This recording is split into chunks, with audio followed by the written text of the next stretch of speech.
Hi అండి. ఇవాళ నేను ఫ్రూట్ చాట్ చేశాను. మనం ఫంక్షన్స్‌కి వెళ్తాం, మ్యారేజెస్‌కి వెళ్తాం. అక్కడ మనం వెజ్ సలాడ్ చూస్తాం, వెజ్ చాట్ చూస్తాం. అందులో వైట్ సాస్ వేసి చేస్తారు. అలాగే ఫ్రూట్ చాట్ కూడా చూస్తాం. అది వైట్ చాట్ వేసి చేస్తారు. చాలా బాగుంటుంది వైట్ చాట్‌తో, వైట్ సాస్‌తో. వైట్ సాస్ ఎలా తయారు చేయాలంటే మీరు కొంచెం మామూలుగా మోడరేట్ మిల్క్ అంటే మామూలుగా చల్లగా ఉన్న పాలు తీసుకుని అందులో 2 స్పూన్స్ మైదా వేసుకోండి. అలాగే 1.5 స్పూన్ కార్న్‌ఫ్లోర్ వేసుకోండి. అది ఈ మిల్క్‌లో కలిపేసేయండి. ఈ పాలల్లో కలిపేసేసి స్టవ్ మీద పెట్టేసి దగ్గరికి వచ్చే వరకు కొంచెం దగ్గరికి వచ్చే వరకు చూడాలి. ఎప్పుడైతే దగ్గరికి వచ్చేస్తూ ఉంటుందో అప్పుడు కొంచెం ఒక స్పూన్ నెయ్యి వేయండి. నెయ్యి వేశాక అప్పుడు ఇంకొంచెం దగ్గరికి వస్తూ ఉంటుంది. అప్పుడు మీరు 2 స్పూన్స్ మీరు షుగర్ వేయాలి.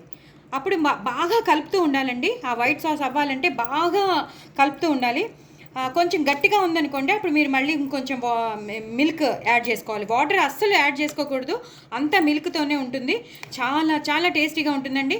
మీ ఇంట్లో ఉన్న ఫ్రూట్స్ అన్నీ మీరు చక్కగా ఫస్ట్ జామకాయలు, యాపిల్, దానిమ్మ ఇవన్నీ తరిగి పెట్టేసుకుని, ఇంకా మీ దగ్గర ఏమేమి ఉంటాయో అవి తరిగి పెట్టేసుకుని అందులో కొంచెం ఉప్పు, కారం, చాట్ మసాలా వేసేసి మొత్తం కలిపి పెట్టుకోవాలండి. సో దట్ అవన్నీ ఈ ఫ్రూట్స్కి అంతా పట్టించి అప్పుడు మీరు ఈ వైట్ సాస్ అనేది, నేను ఇందాక చెప్పిన ప్రాసెస్ ఉంది కదా, ఆ ప్రాసెస్లో మీరు తయారు చేసుకున్న వైట్ సాస్ని ఇందులో వేసేసి కలిపేయాలి.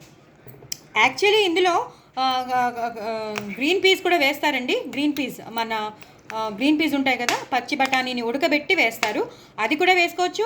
నా దగ్గర కార్న్ ఉందని చెప్పి నేను కార్న్ వేసానండి. చాలా చాలా టేస్టీగా ఉంటుందండి.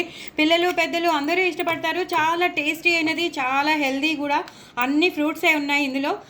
సో మీరందరూ తప్పకుండా ట్రై చేయండి. నా ఛానల్ని సబ్స్క్రైబ్ చేయండి. డూ ట్రై ఇట్ అండి. ఎప్పుడు ఒకటేసారి ఉట్టినే ఫ్రూట్స్ తినడం చాలా ఇబ్బందిగా ఉంటుంది, పిల్లలు కూడా ఇష్టపడి తినరు. సో మీరు ఇలా వైట్ సాస్తో మీరు చేసి ఇచ్చారనుకోండి, ఇగో నేను ఇలా చూపిస్తున్నాను, మీకు అర్థమవుతుంది. మీరు ఎప్పుడు రెస్టారెంట్స్లో ఎప్పుడు కానీ లేదా మ్యారేజెస్లో కానీ ఫంక్షన్స్లో తిని ఉంటారు.